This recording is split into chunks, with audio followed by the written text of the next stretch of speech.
aquel tiempo a los discípulos se les olvidó llevar pan, y no tenían más que un pan en la barca. Jesús les recomendó: tened cuidado con la levadura de los fariseos y con la de los herodianos. Ellos comentaban: lo dice porque no tenemos pan. Dándose cuenta, les dijo Jesús: ¿por qué comentáis que no tenéis pan? ¿No acabáis de entender? ¿Tan torpes sois? ¿Para qué os sirven los ojos si no veis y los oídos si no oís? A ver, ¿cuántos cestos de sobras recogisteis cuando repartí 5 panes entre 5.000? ¿Os acordáis? Ellos contestaron: 12. ¿Y cuántas canastas de sobras recogisteis cuando repartí 7 entre 4.000? Le respondieron: 7. Él les dijo: ¿y no acabáis de entender? Palabra del Señor.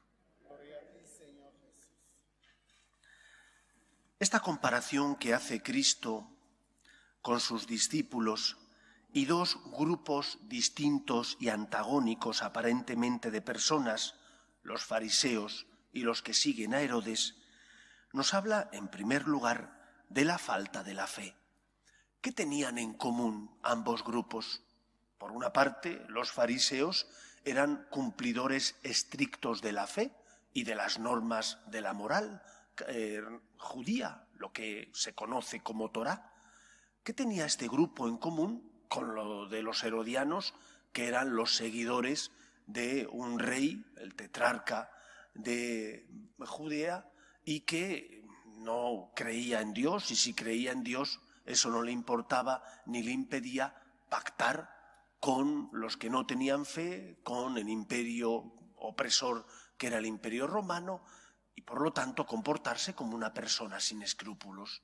En el fondo, ambos grupos compartían lo mismo. No tenían fe en el Dios revelado. Unos porque buscaban un Dios que no les complicara la vida, los fariseos. Un Dios seguro: cumplo con una serie de normas rituales y entonces me garantizo la salvación. Parte de lo que decían estaba bien. Cumplir con esas normas rituales no era malo. Subir a rezar al templo, ofrecer sacrificios, el pago del diezmo, todo eso era bueno. Pero junto con eso que era bueno, en el fondo de su corazón estaba el deseo de que Dios no les complicara la vida. De un Dios cómodo y fácil, del Dios del cumplimiento. Enfrente estaban aquellos que no tenían problemas en pactar con unos y con otros, porque para ellos no existía la verdad. El fin justificaba los medios. Y lo importante que era sobrevivir. Y si para sobrevivir tenía que pactar bien con los ultraortodoxos o bien con los romanos y con sus amigos, no había problema. Lo importante era sobrevivir.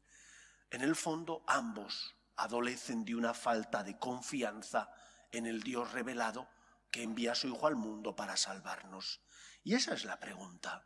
Jesús les dice: cuidado con la levadura de unos y de otros, porque lo esencial en un cristiano debe ser la confianza en Dios. Cristo les, en cierto modo, recrimina a sus discípulos que no tengan fe en Él, que sean personas que en lugar de confiar en el poder del Hijo de Dios, que les ha enseñado que es capaz de multiplicar panes y peces, que les ha enseñado que es capaz de curar a personas que están enfermas, de liberar a endemoniados, que en lugar de confiar en Él, lo que hagan es confiar en sus propias fuerzas.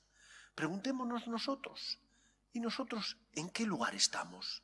En el lugar de aquellos que se fían plenamente de Dios, que saben que tienen que cumplir una serie de normas, pero que ante todo confían en el amor de Dios, o por el contrario estamos en el lugar de aquellos que pueden pactar con cualquier persona, que son capaces de estar en un sitio o en el otro porque para ellos el fin justifica los medios y por lo tanto no son fieles a la verdad, ni creen en la verdad, ni lucharán tampoco por la justicia.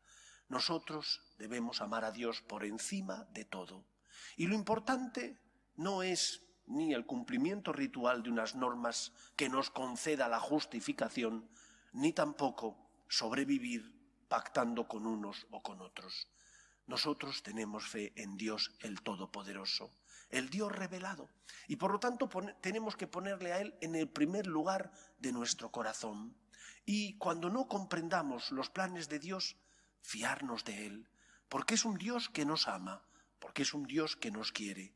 Creemos en aquel que se hizo humilde, entregó a su Hijo al mundo por nosotros para redimirnos del pecado y de la muerte. Confía, por tanto, en el poder de Dios. Ponte en sus manos, confía en aquel que solo quiere tu felicidad y tu salvación, y cuando no comprendas sus planes, acepta el misterio. Y cuando no sepas por qué te pide algo, pídele fuerzas para aceptar su voluntad y nunca dudar de su amor. Dios solo quiere que todos los hombres se salven y lleguen al conocimiento de la verdad.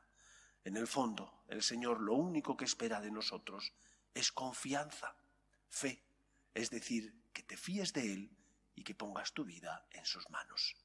Que el Señor nos ayude a tener esa fe, que es la fe de la Virgen.